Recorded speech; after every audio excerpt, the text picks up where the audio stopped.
వరంగల్ ముద్దుబిడ్డైన సిరాజుద్దీన్ గారికి కవులలో అత్యుత్తమ తనమానిక వంటి వారు మిగిలిన పెద్దలందరికీ నా యొక్క నమస్కారాలు.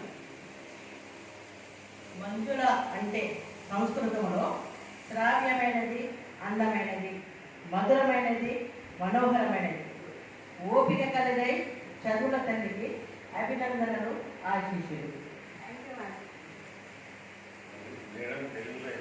అదే మంజుల సంస్కృతంలో అర్థాలు నా పేరు డాక్టర్ బి విజయలక్ష్మి అండి.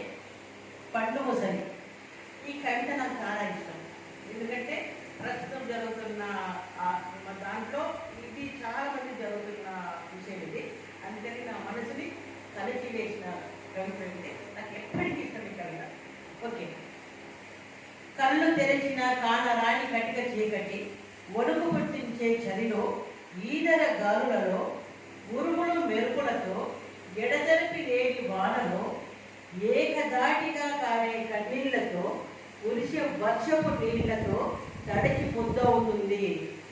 గడగడా వణుకుతున్న చలిలో, తపతపా కొట్టుకుంటున్న గదవతో ఒళ్ళు దాటుకుందామంటే ఎలాంటి ఆచ్ఛాదన లేక, కప్పుకోవడానికి బట్టలు లేక, ఉడతపడ్డ దేహంతో మునుగ తీసుకొని కూర్చొని ఉంది.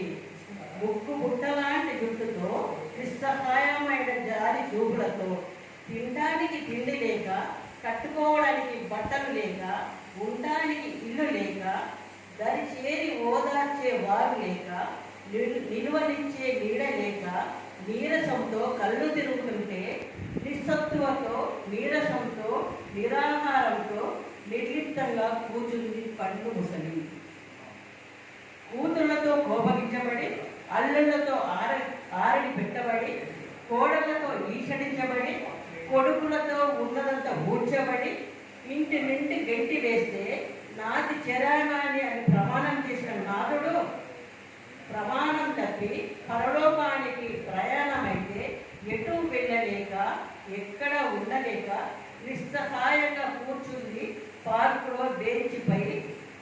కళ్ళ నుండి నీరు ఇంకిపోయి ఆ శరీరం చలికి బిర్రవిగిసి కూర్చుంది నిస్తేజమైన గాజు కళ్ళతో. కృతజ్ఞతలండి.